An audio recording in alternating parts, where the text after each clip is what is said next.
Bottom line, please. Here's the bottom line. Here's the bottom line. We need to get to the bottom of this. Get to the bottom of this. We've got to get to the bottom of this. The bottom line on the Marc Cox Show. That's the only way we're going to get to the bottom of this. That's the bottom line. Truth! You can't handle the truth! You look at both sides.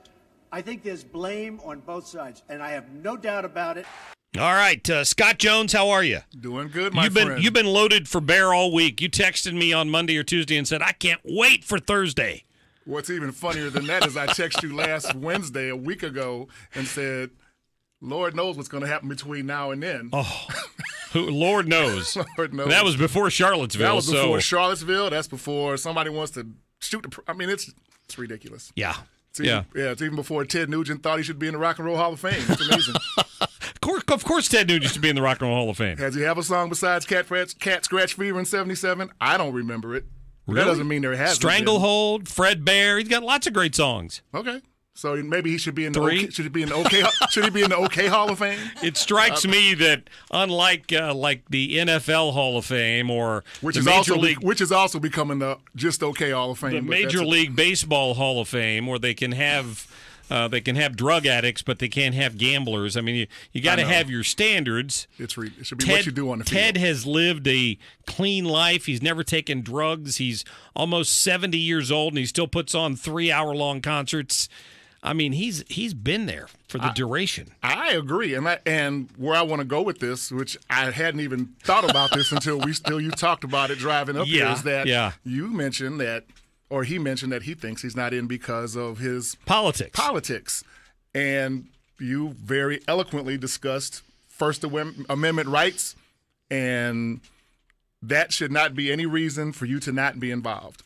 Okay, so by that standard, why do you think Colin Kaepernick been signed by an NFL team? Because all he's doing is standing up for his First Amendment rights. I have nothing against Colin Kaepernick standing up for his First Amendment rights. I don't care if he plays football again or not. But the reason he got benched to begin with is his stats sucked. And don't think I don't agree with that as well. I'm just saying. I totally know that. But, yeah. But and he couldn't even beat out Blaine Gabbert, and I get that.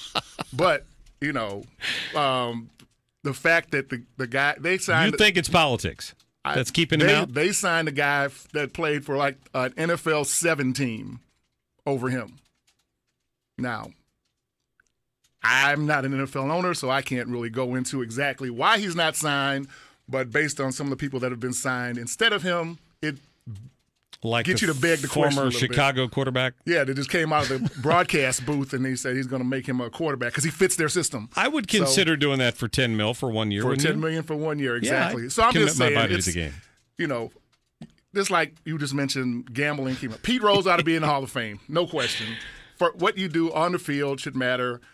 What you say can matter. And going back to this thing about the lady that just said kill the president. Maria Chappelle-Nadal. Words matter. I'm sorry. If you have a position that matters, words matter. And if you say something like that, the next thing out of your mouth is, oops, I'm sorry, I resign. I think there should be some pressure on her to consider that. Oops, I'm sorry, I resign. So now, are you going to carry that forward to what Donald Trump said this weekend? I'm waiting for the logical conclusion here. Well, actually, I'm just kind of, because I have a limited time, so I'm just kind of squeezing it all in here.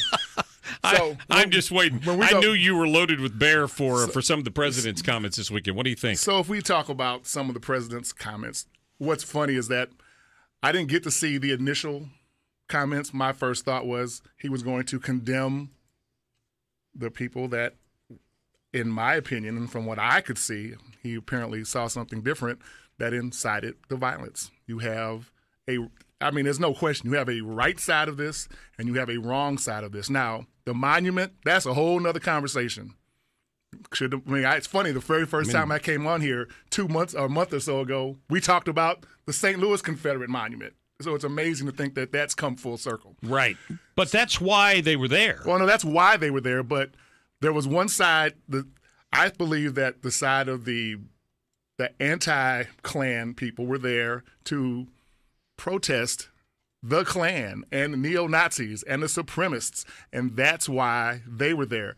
I don't know that they really were there to protect or to fight them for destroying the monument, I think that was a secondary thing for them being there.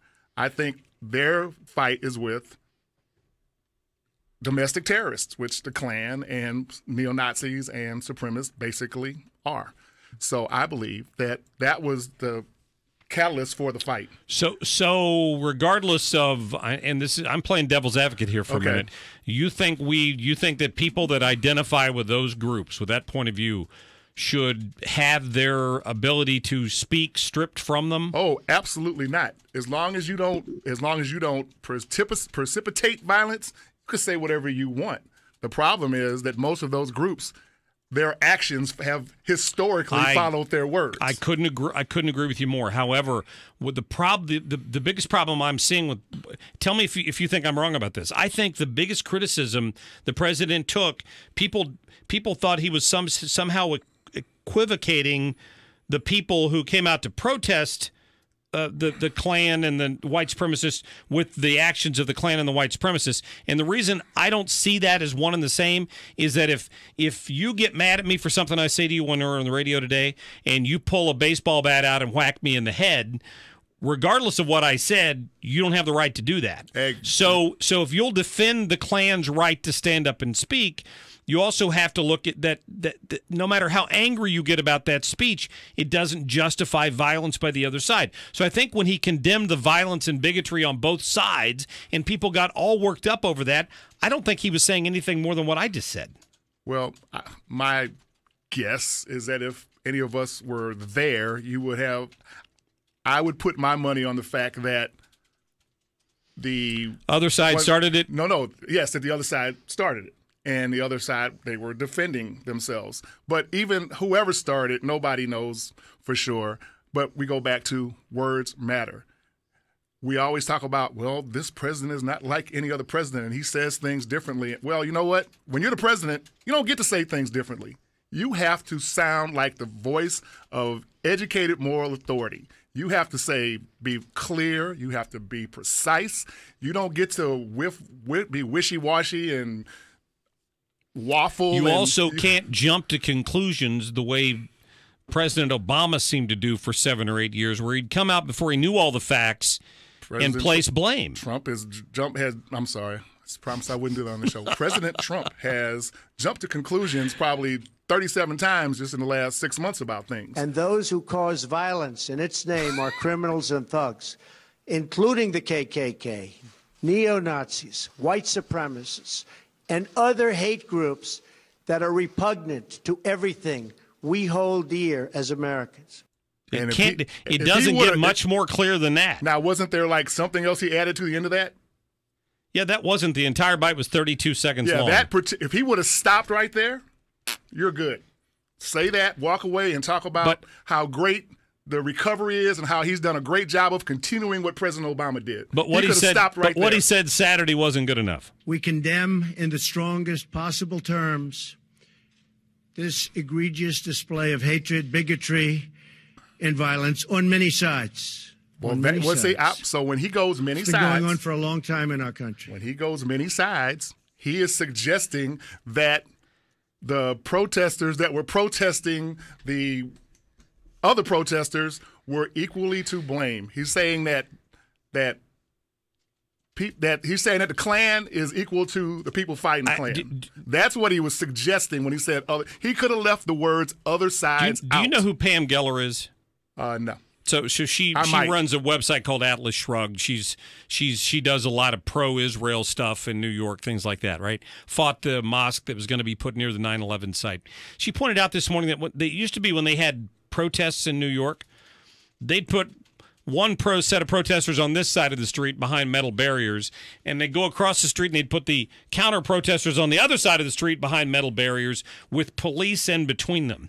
None of that happened in Charlotte. I don't know if anybody could look at just the video evidence of it and say which side started it, but they were both violent.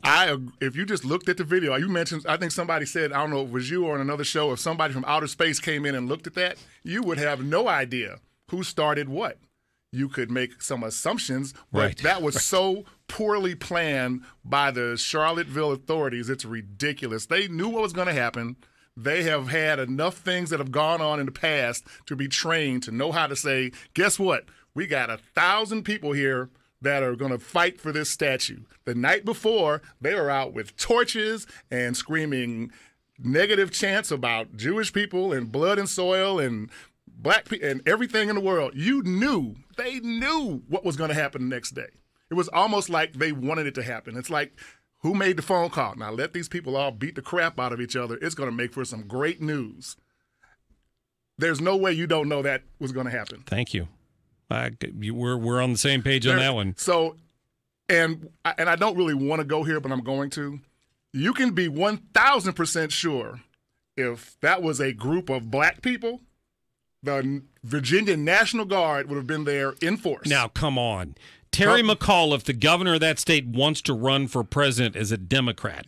That would never have happened. No, I'm not saying that they would have been there in a violent way. They would have been there to ensure the peace. I'm not saying that they would have been there to beat black people up. I'm saying that they would have been there knowing that that for sure there would be a violent clash. Just like now they're saying that they're going to have these same protests in Dallas and Washington, D.C. and New York, and you don't think everybody is now loading up for bear? Loading up, waiting for a fight? I don't disagree with that. I'm still surprised. I remain surprised at how the president's comments have so inflamed people when the only thing that he said that I really disagree with is that there were fine people on both sides because there were more than two sides. That's just not good wordsmithing. Well, with everything that's been going on, I'm not sure why you'd be surprised. Everybody cannot wait for every mistake he's going to make because he's made a lot of them because, again, he's not presidential. He's coming to this like if you or I always say if I won the lottery, I'm going to run for mayor because you got to have $1 million to run for mayor. I'm not going to know everything to say perfectly, but I would like to think I have an idea of things not to say. And so when you leave things open for ambiguity, the other side is going to pounce. And when they don't like you anyway, they're going to even pounce further. They pounced. Hey, I'm sorry we got started late, Scott. I've run over a little bit here. I appreciate you. I'm going to talk about, and I'm going to talk about your other guest and her. Never mind. At another time. But thank you for your time, sir. I appreciate it. Scott Jones, always appreciate having you in here. 314-969-9797, 866-455-9797. More of your phone calls right after this.